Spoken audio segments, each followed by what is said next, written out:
one that never feels a legend. You know, you feel tired and bored with yourself rather than a legend. So I'm delighted some other people find me a legend. Nicosia is full of secrets, isn't it? It has a secret history in a way. So each house you look at, which is, you know, often falling down and empty, even though it's the most beautiful house you've ever seen.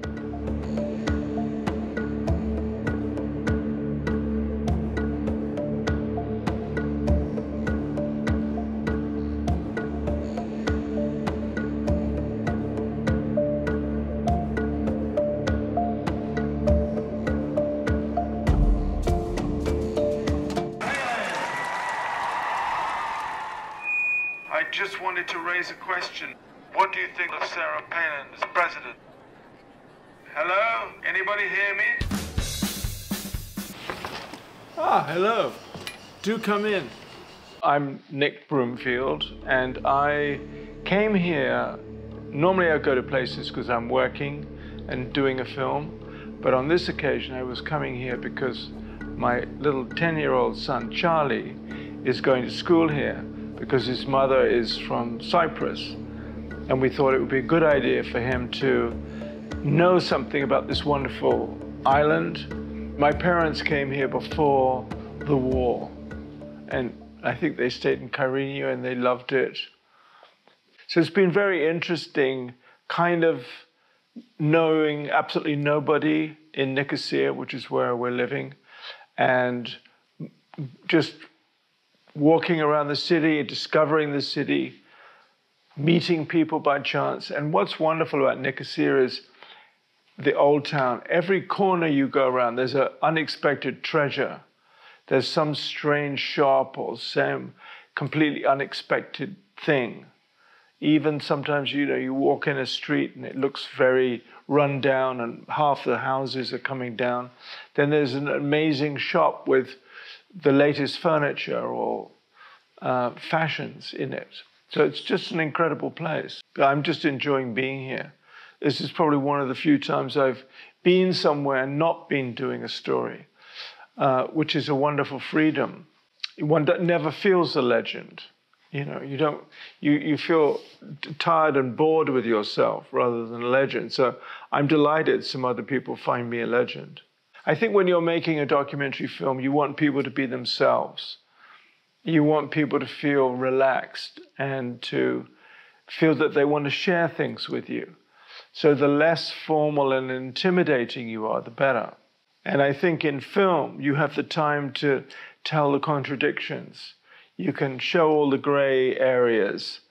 Print journalism is much more black and white. You know, it's one thing or another. You don't have time to deal with, actually the guy was a fascist, but he was also really nice to his animals and a kind person and a loving husband. You know, people don't have time for that. They just want to know what to think about a particular thing. But film is a wonderful, luxurious, particularly documentaries which are over 90 minutes. You can tell very complicated stories, and often person's contradictions are the most interesting thing. There was a very famous journalist called John Carlin who said, you know, I put in what other people threw out on the editing room floor. And I think what he was talking about was, I was very interested in the process of making the film. I was probably have been more interested in the questions people don't want to answer than the questions they do want to answer. And I think people often define themselves more by what they don't like than what they do. So it's almost what they don't want to show you is more revealing than what they do want to show you. So I tried very hard in my films to put that kind of stuff in. There are certain things you remember from particular films that were seminal moments, I guess, you know, that will always stay with you. And one I remember was with Eileen Wuornos, where she thought the camera wasn't running. And she said, you know, I killed in self-defense, because by the end of her life, she really wanted to die. So she pled guilty to all the murders. But I always believed, you know, particularly with her, the first murder she did, that she killed in self-defense because the guy, you know, was a crazy guy called Richard Mallory. Anyway, so when she thought we weren't filming, she said, yes, I did kill in self-defense, which was kind of an amazing moment. And then you had to decide whether you were going to put that into the film or not, because she obviously didn't really want it to go out there.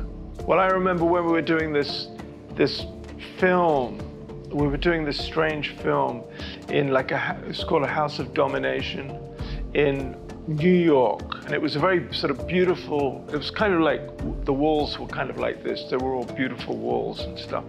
And you know, guys would go in there with a particular fetish. It was like a lot of the Jewish people, there were a lot of Jewish people there, Wall Street bankers and stuff. And they would go in with this fetish to be abused by a woman in Nazi uniform for, you know, being Jewish. So it was a very strange thing anyway. And I remember we were filming one of these things, and the guy just had a complete, you know, he just went completely, he regressed into, I mean, he just went mad and freaked out and was throwing stuff around the room. And you know, we had to sort of really try and calm him down and, you know, get him some medication. Current projects. I'm just finishing this film about the Rolling Stones and Brian Jones, who was the original founder of the Stones.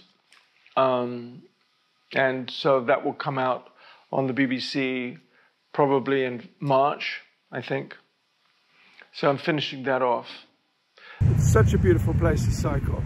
So this is one of my favorite things to do here, especially in the old town. There's hardly any cars, and there's the most beautiful buildings. Like there we are, Archbishop Palace. You know, as I said, I'm really enjoying being in Nicosia, not really knowing anybody, and wandering around these wonderful streets, having much, much better weather than in England, and being with wonderfully friendly Cypriot people. So I'm very happy at the moment not working. Nicosia is full of secrets, isn't it? It has a secret history in a way. So each house you look at, which is, you know, often falling down and empty, even though it's the most beautiful house you've ever seen, has a history. And there must be a family that at one point loved this house and lived in it, that for one reason or other left the house and are probably living in a different part of the world, and now the house is falling down. It's kind of the story of so much of old Nicosia, isn't it?